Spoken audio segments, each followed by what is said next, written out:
Hai, kita Eka Debbie, Eka Elman, RT 5 dari Studio Peres, Elman Go, Debbie dan Elman bergol.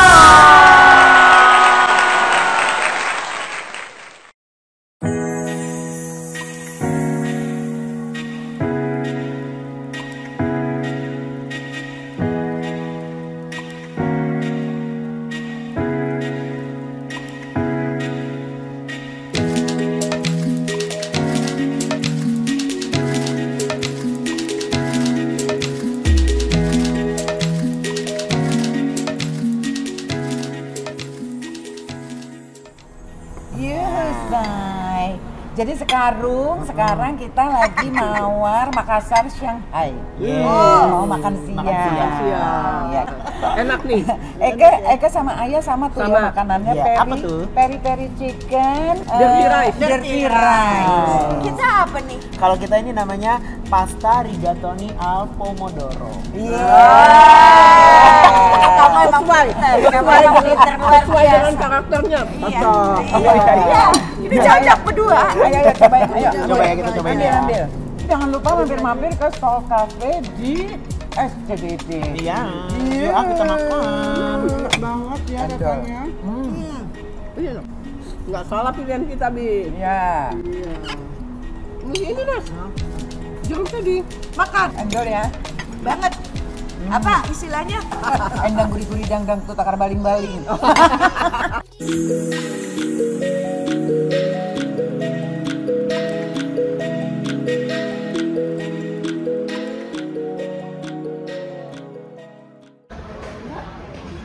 Cocok deh desu dandan ya saya. Saya mau syuting. Hai, sekarang kita ketemu lagi di Delman Gaul. Debbie Satya Dan Elman Cipasi bergaul. Cica. Hari Potter Indang, hari Indang, kita kedatangan tamu buku, kita kedatangan tamu Jupiter Fortissimo. Yeay, akhirnya. Iya, akhirnya diundang juga ya. Iya dong. Tapi sebelum kita mulai nih bicara ngobrol dalam-dalam, Jupiter Fortissimo tuh nama aslo nggak sih nih? As long as you love me ya. Beneran? Iya. JF Jansen Taloga, Jupiter Fortissimo Jansen Taloga. Ada Belandanya. Ada Belandanya. Oma van Jansen ya. Oma van Jansen deh. Nederlands praten kan lucu ya. Jadi Fortissimo itu nama. Fortissimo itu Nama tengah itu. Jadi Jupiter depannya Fortissimo, Jansen belakangnya Fam aku Taloga. Oh, Taloga. Bapak Kupang. Iya. Kupang Belanda. Mama Batak. Mama Batak. Yang campuran itu dari mama. Bapak. Oh, dari bapak. Oh, oke. Fortissimo tuh kan artinya keras. Sangat keras. Iya. Bahkan hidup juga keras ya. Cobaan keras semua keras. Cobaan keras. Tapi kita sebelum ke cobaan keras itu Iya. kita pengen tahu dulu masa kecilnya, Betul. lahir besar di Mande. Oke. Jadi saya itu anak ketiga dari 4 bersaudara, lahir di Jakarta. Tapi karena mama itu orang Batak, jadi dia pas lagi aku SD SMP itu kelas 1 dari SD sampai SMP kelas 1 itu pindah ke Medan. Tinggal di Medan. Tadinya Jakarta. Tadi Jakarta lahirnya. Lahir Jakarta. Oke, kelas 1 pindah ke Medan. Iya, pindah ke Medan. Dari kecil pindah ke Medan, SD di Medan, SMP kelas 1 di Medan, SMP kelas 2 balik lagi ke Jakarta. Baru SMP kelas 3 saat aku di PSKD, aku sekolah di SMP PSKD, di situ aku memulai karirku menjadi model. Oh, awalnya dari model dulu. Someday kita. Modelnya jalan atau foto? Foto.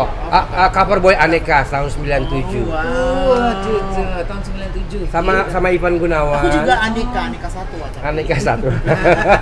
Aneka 1 ada tahun 97. Tahun 97 itu barengan sama Ivan Gunawan. Iya, juga, Ivan ya. Gunawan, Sandi Sarif ya. Model. Gitu. Berapa lama ya berkarir sebagai cover?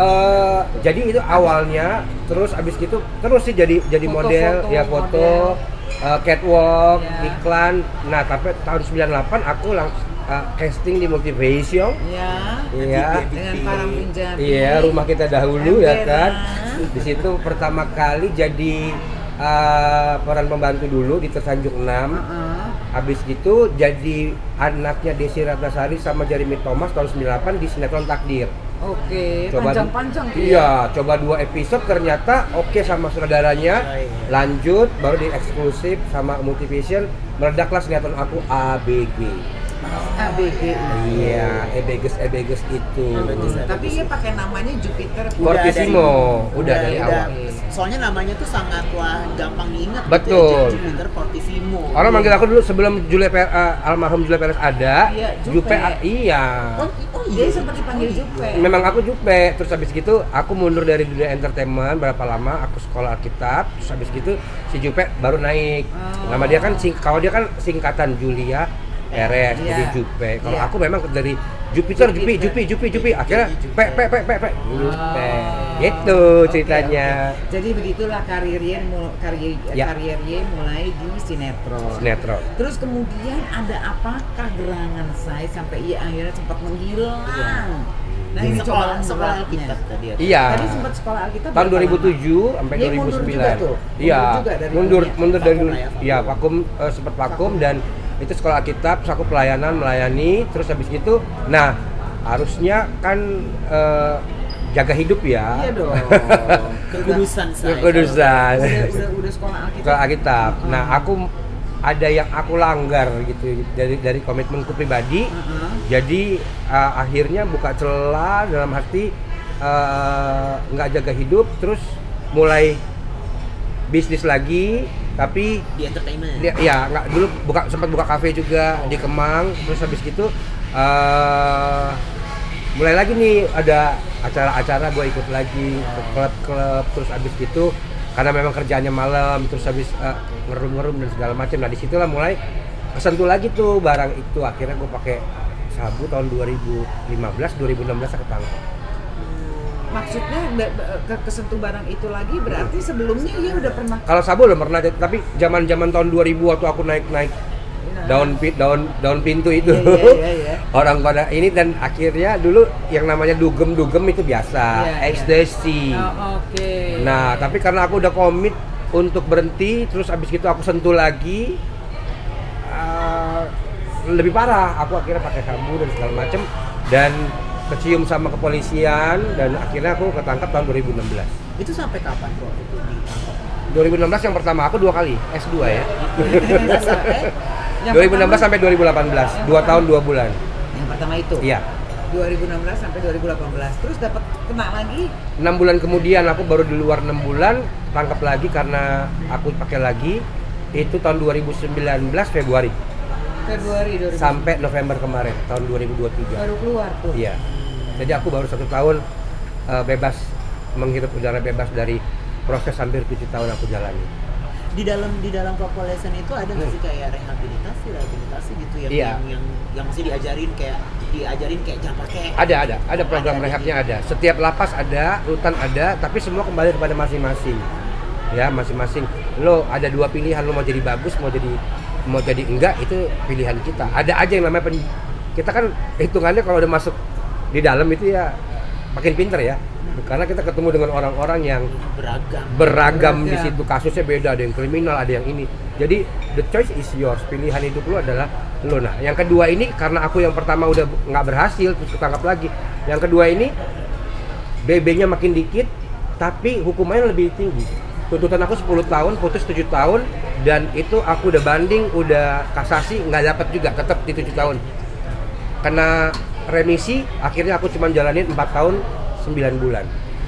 Nah, jadi di situ aku mentok kepalaku sampai akhirnya bilang sama diri sendiri bahwa oke, udah nggak bisa lagi aku main-main dengan yang begini. Dan memang aku juga tahu bahwa orang kalau misalkan keluar dari penjara terus masih ngelakuin hal yang sama, itu istilah kita tuh satu kaki lu dari penjara, tinggal lu tunggu aja, lu akan ketangkap lagi.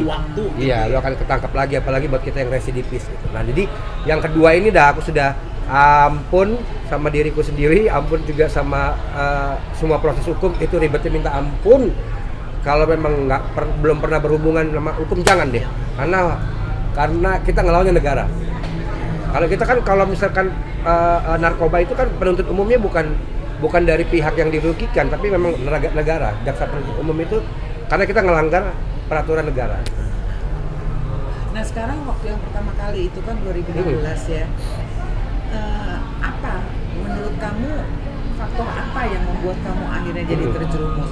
Pengen coba-coba aja? Atau gara-gara teman? Atau gara-gara lingkungan? Atau kenapa? Sebenarnya mungkin karena galau ya. Galau dalam arti gini, aku belum firm sepertinya. Dulu aku merasa bahwa oh hidupku baik-baik aja. Tapi aku tipe orang yang ada masalah masih mengkamuflase bahwa nggak ada masalah, santai. Aku baik-baik saja. Tapi ternyata nggak dicoba untuk di solve. Iya gitu. Dan di situ setelah gue masuk ketangkap itu, di situ aku tahu oh, ternyata gue overvalue myself. Dulu nganggap gue bisa lah atasi ini. Gue tidak akan terjebak. Gue udah pernah kok dulu ngalamin itu. Kenapa gue harus bisa tenggelam? Ternyata ada sakit hatiku, masalah pribadi yang tidak dibereskan, dan itu subconscious ya, di bawah sadar, sampai akhirnya itu dia kita buka celah, kita buka luka sesuatu yang lama yang nggak diberesin, itu lama-lama akhirnya self destruction. Itu kan sebenarnya pakai begitu kan lu ngancurin diri sendiri gitu kan. Kita tahu misalkan TAI ya nggak boleh dimakan ya kan, lo harus cobain. Nah, cuma orang goblok sebenarnya yang mau nyobain itu ya kan, udah tahu itu nggak bagus, udah tahu itu kotoran. Nah, sama seperti itu. Tapi karena memang waktu itu gue gagal nikah segala macem, terus pelarian. Aku nggak bisa nyalain orang lain sama sekali. Itu memang pilihan hidupku, dan oh ternyata gue nggak sekuat yang gue bayangkan. Ternyata sekolah Alkitab kemarin itu nggak jaminan membuat kita bisa jadi lebih baik, lebih kuat. Iya. Jadi karena pada saat kita lagi jatuh seperti itu namanya Matius, Markus, Lukas itu hilang semua. Iya, yang kita ingat cuman gue mau lari dari sini, tapi aku nggak sadar. Begitu ketangkep, maka sadar. Maka aku berpikir bahwa sekarang itu tembok penjara itu sebenarnya bukan penghukuman buat aku, tapi itu sebenarnya perlindungan. Can you imagine kalau misalkan aku nggak ketangkep waktu itu, tapi aku masih begitu, terus 7 tahun ini mungkin aku akan lebih parah.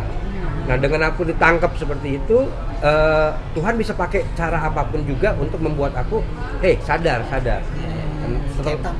Tamparan banget. Dan akhirnya aku tahu bahwa aku melanggar komitmen pribadi, nazar. Maka jangan, kalau belum sanggup bernazar, lebih baik nggak usah. Aku bernazar, aku langgar sendiri, akhirnya aku harus bayar itu. Dan tapi setelah aku lihat ke belakang, aku nggak mau merubah apapun juga, nggak mau menukar apapun juga, karena aku tahu lewat proses yang itu jadilah Jupiter Fortissimo yang sekarang. Oke. Nah, tadi kamu sempat bilang ada beberapa hal yang kamu mau lari dari situ. Salah satunya tadi gagal nikah. Artinya kamu ini pacaran terus putus. Iya. Jadi kamu suka etong sekali ya kan.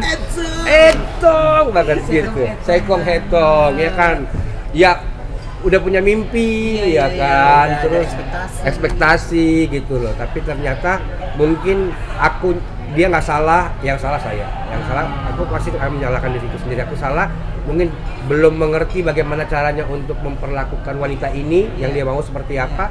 Tapi ya pun sudah terlewatin, akhirnya sekarang aku mengucap syukur bahwa oh iya, untung juga nggak dipaksain menikah.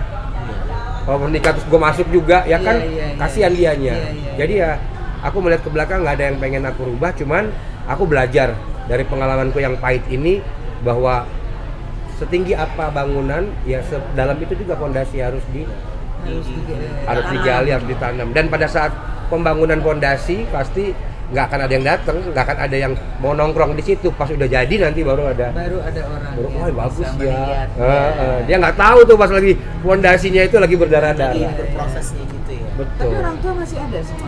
Papa udah meninggal tahun 2008, Mami masih ada.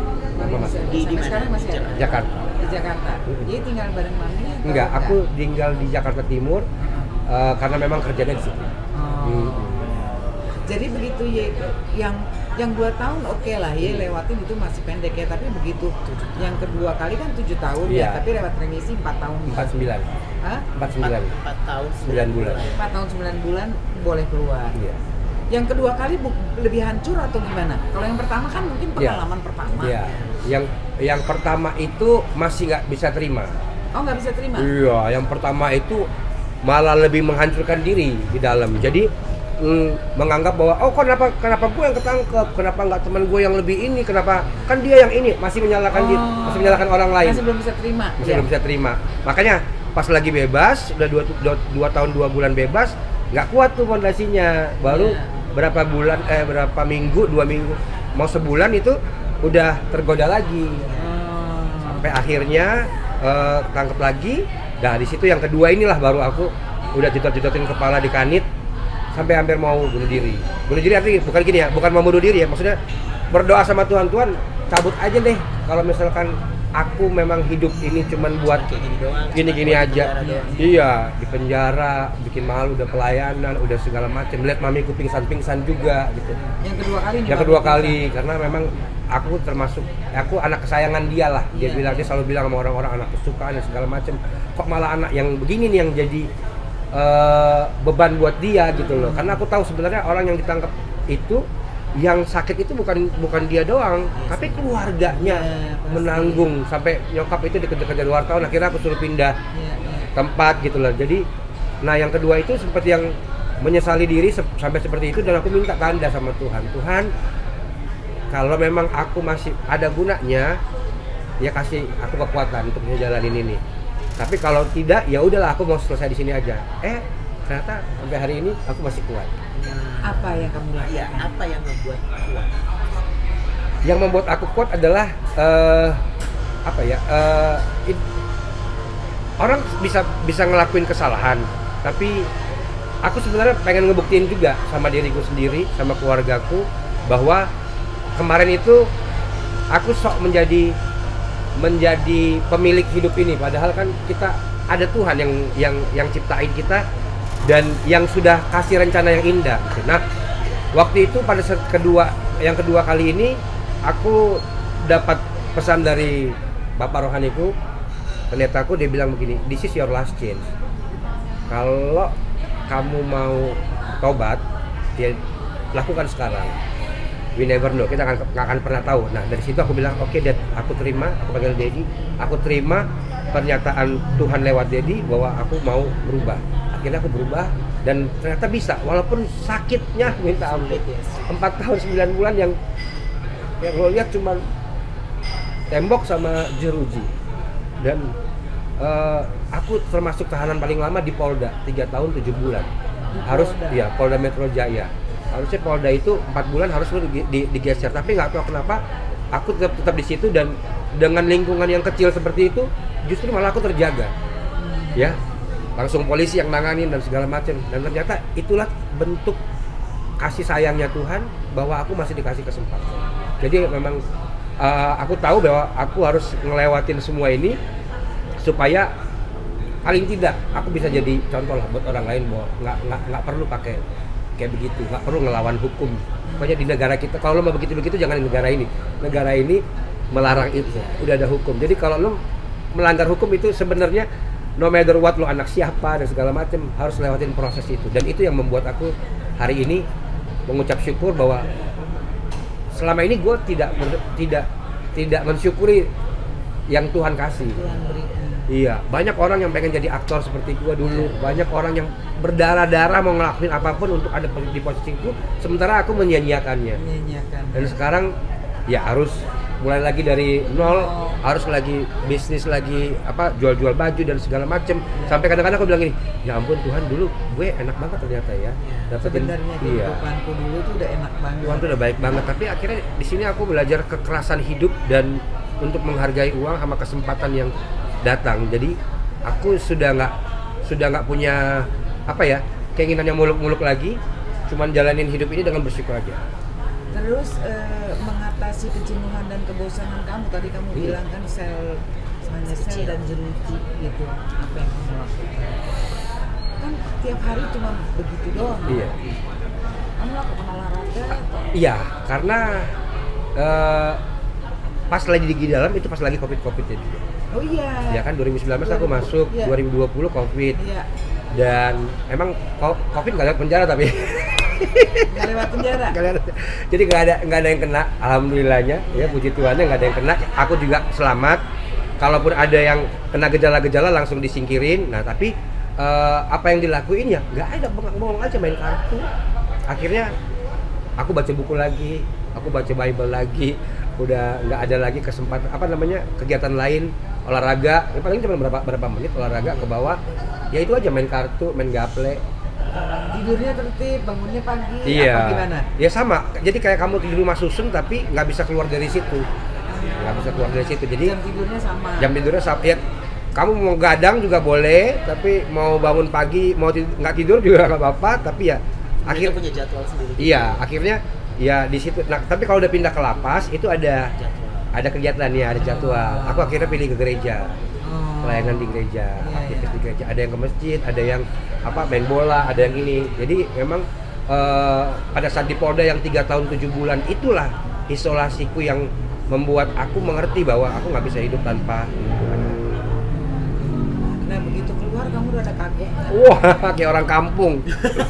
Iya kan, maksudnya 4 tahun tuh kayaknya 4 tahun tuh 4 tahun 9 bulan berubah, apalagi kan Indonesia lagi berkembang gitu. Jadi Betul. banyak banget apa tuh. Iya, naik kereta bawa MRT. Oh, MRT belum ada dulu. Pas keluar langsung waduh. Terus habis gitu lihat banyak gedung-gedung baru dan segala macam. Memang terus sosial media, ya kan, TikTok kita kan nggak tahu di dalam. Ternyata bisa jualan dari sini, bisa ini, bisa itu. Jadi memang agak kaget, makanya aku kan di 1 tahun keluar ya termasuk menyesuaikan diri juga. Menyesuaikan. Jadi dari mulai kamu keluar kamu tapi udah naik MRT dong. Udah ada di IG. Yang belum tuh manajer. Soalnya kan kamu nggak di luar negeri. Iya, LRT belum. LRT belum. Iya, kereta bus juga belum. Terus udah main sosmed, TikTok. Udin, follow ya. Iya dong. Ini lihat dia mulu yang muncul. Ya kan? IG juga ya. IG iya, betul. Terus dia tadi bilang katanya bisnis, ada jualan pakaian. Iya, di Gimana, ITC Kuningan. Oh, di ITC Kuningan. Jualan apa tuh? Iya, baju-baju jaket-jaket. Kayak gini. Ini lagi mau bikin buat Natalan kayak Gitu. gini. Bagus loh. Kali ini. Bisa. ITC Kuningan. Iya, Clementine nama butiknya, lantai 2. Clementine. Iya, ada cewek, ada cowok, ada blazer, ada dress cewek juga ada. Ada IG-nya nggak sih? Ada. IG-nya Clementine juga. Clementine. @Clementine. Clementine. Iya, betul. TIN Clementine. Iya kan. Nah, mulai untuk mulai ngedesain atau apa tuh berarti? Jadi ini bisnisnya sahabatku juga. Nah, dia waktu pas lagi aku masuk dia naik nih. Terus awalnya kita bareng-bareng gitu. Jadi mulai dari beli kaos dari luar kita jual. Nah, dia akhirnya ngedesain, gua di dalam mendekem, dia naik tiba-tiba. Nah, pas aku keluar akhirnya bilang, "Bang, lu sekarang gua kasih ini, lu yang jalanin." Jadi memang dia desain sendiri. Terus habis gitu disuruh nanti aku lanjutin, lu mau bikin desain lu sendiri atau bagaimana? Enggak apa-apa. Ini salah satunya nih. Iya. Mau rilis apa belum rilis? Belum rilis dong, Ini pakai belum dulu. rilis. Oh, cocok. Lumayan ya. Cocok loh. Bisa ada warna hijau nanti, ada warna hitam. Itunya juga bagus Hijau, deh. udah kayak iket ya nih. Jahitannya Iya. bagus. Bagaskara dong. Bagaskara jahitannya. Cocok Oh iya. Ya gitu. Memang dari dulu kan aku suka fashion. Jadi aku pikir ya ini project yang ada di depan mata. Kalau dulu kan masih gengsi lah, apalah. Kan gua Airtong masih Iya. Tapi sekarang Airtong itu dijual. Iya. Jadi ya udah aku bilang, ya udah ini tantangannya aku terima. Aku sekarang tiap hari di ITC. Tiap hari ya di Kuningan, ITC. iya. Kuningan. Di Ambasador kan? Iya kan ambasador sebelahnya ITC Aku tuh Kuningan. sering cari-cari kayak pasar baru gitu-gitu buat manggung kan, karena Iya. murah, terus Iya. udah gitu bentuknya banyak yang aneh. Betul. Bukan aneh jelek ya, maksudnya banyak Bagus. yang unik gitu. Iya. Ntar gua samperin deh. Boleh. Dua Jadi ya? tiap hari ya. Iya, tiap Dari hari. jam berapa sampai jam berapa? Pokoknya biasa kan kalau toko tutup tuh jam 8. Jadi kadang-kadang aku jam 7 itu udah mulai live sampai jam 8 lewat. Kalau rame aku terusin, kalau enggak ya stop. Jam Udah 9 tutup. pinter dong Ya bisa sekarang kita Udin. Berapa Kayak lama kita. belajarnya? Dia pasti waktu ngeliat-ngeliat, ya Allah. Iya, nggak ngerti. Masih ada juga yang ini si Peter ya, ini yang dulu ya, ini mah legend, ini mah ini dulu masa-masa kecilku dihiasi sama kamu. Iya, Dulu iya. postermu ada di rumahku. Oh ya, masa sih sengetap itu dulu ya. Tahun produktifnya itu sinetron tahun 2001 sampai 2007. itu benar-benar Semua film Terowongan Casablanca, Terus abis aku juga jadi model Levi's dulu, model video klipnya Pupus, sinetron ABG, Bahasa Bibir, Ikhlas, MD, sama Agnes juga ada Pink, banyak lah. Itu produktif banget tuh 10 tahun dari 98 sampai 2007. Itu produktif banget. Itu produktif ada banget. pengen balik lagi nggak ke entertainment atau kayak udah enak nih, gue udah seneng sama baju-baju gue gitu. Balik mungkin kalau misalkan ditawarin pas memang, terus abis gitu nggak bertolak belakang dengan keinginanku, dengan mimpiku, ya aku akan terima. Tapi sebenarnya pengen belajar sama kakak ini juga jadi director. Oh, sutradara. Iya, aku dulu soalnya udah pernah bikin drama musikal juga. Nava Urba, Angel Karamuel, ya Simanjuntak itu dulu pernah bikin. Itu di 7 kota dalam 1 tahun, aku yang direct, aku yang tulis juga. Aku mau pulang. Aku mau pulang. Ternyata berapa tahun kemudian gue yang kena seperti itu. Aku mau pulang di penjara Iya gitu. Jadi pengennya sih itu cita-cita yang belum tercapai adalah jadi director, entah itu sinetron, entah itu video klip, entah itu pokoknya movie. Tapi kalau misalkan emang ada peran yang cocok, kenapa enggak? Ya. Terus ada pesan nggak, Say, buat viewer kita nih, kan sebagai Ye udah pernah mengalami hal terberat dalam hidup Ye gitu, ada pesan-pesan khusus misalnya apa, atau nasihat atau apa gitu yang jangan nyoba deh, atau enggak apa gitu. Iya. Ya, hidup ini sebenarnya simpel dan sukses itu juga terprediksi kok. Kegagalan juga terprediksi. Sekarang apa yang kita lakukan hari ini, apa yang kita dapat hari ini itu kan hasil dari apa yang kita lakukan kemarin. Jadi nggak usah menyesali diri kalau hari ini kita masih di bawah, itu berarti masih kurang yang kita lakukan. Nah, kalau kamu mau merubah masa depan, kita nggak bisa merubah masa lalu, udah terjadi. Yang bisa kita rubah adalah masa depan. Ambil keputusan yang benar hari ini supaya masa depan kamu bisa berubah. Itu tergantung kita semuanya. Nah, buat kamu yang lagi coba-coba ini jangan deh, karena kamu nggak tahu rasanya berhadapan dengan hukum. Betul. Apalagi negara kita musuhnya ini kalau nyenggol-nyenggol narkoba itu bukan siapa-siapa lagi tapi negara. Jadi no mercy lah buat buat lu pemakai atau apalagi penjual. Jadi stop, apalagi pemerintahan kita hari ini ya sangat strict banget, dan memang kita harus menggalakkan inilah. Nggak ada gunanya kalau pakai narkoba. Iya. Aduh, hancur, gigi hancur, masa depan hancur, fisik hancur, otak juga jadi lemot. Kadang-kadang suka lupa, mana topi gue ya? Ternyata topi di sini. Gue pakai mana handphone gue? Padahal handphone gue lagi pakai live. Tadi kunci mobil mana ya? Padahal dan itu bisa permanen. Iya. Dan itu memang untuk ngebalikin lagi susah. Butuh proses. Betul. Kalau di rehab itu dikatakan lo makin 7 tahun nih, berarti 7 tahun ke depan lo harus tebus itu dengan istirahat. Karena memang saraf lo ada banyak yang hancur karena dipaksain. Apalagi kalau sabu itu kan 3 hari lo nggak tidur kalau lo pakai terus ya. Iya. Bayangin mobil lu gas terus. Mau nggak mau harus masuk bengkel. Makanya sekarang kalau aku masih hidup tanpa ada sakit apa-apa, itu udah anugerah kasih karunia Tuhan deh. Aku dikasih kesempatan. Jadi jangan coba-coba. Mending makan Indomie aja ya. Indomie 1 hari. Betul. Oke, kalau gitu Jupiter pokoknya semoga lancar semuanya. Amin. Sekarang bisa terlaksana. Ada maksudnya mau mengembangkan toko lagi kah atau apa lagi kah? Iya. Atau menjalani dulu sekarang? Iya. Aku fokus aja sama yang ada di depan di toko. Ada satu tawaran video series, tinggal kita tunggu nanti Desember jadi apa. Iya. Tapi meanwhile ya aku lagi udah belajar nih dari yang kemarin-kemarin. You will lose what you mismanage. Kau akan kehilangan apa yang nggak kau manage.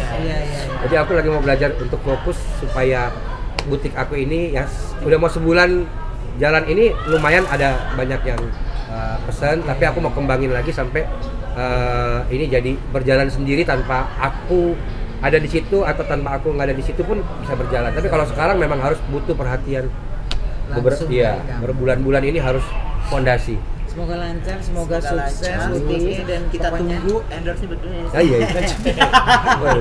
boleh. Dan apa namanya semua yang direncanakan bisa terlaksana dengan Amin, baik. Kakak. Amin. Oke. Stop. Terima kasih untuk waktu dan tempatnya juga. Yes. Kita ketemu lagi di episode berikutnya. Sampai jumpa. Bye. Dadah. Debbie dan Elman bergol.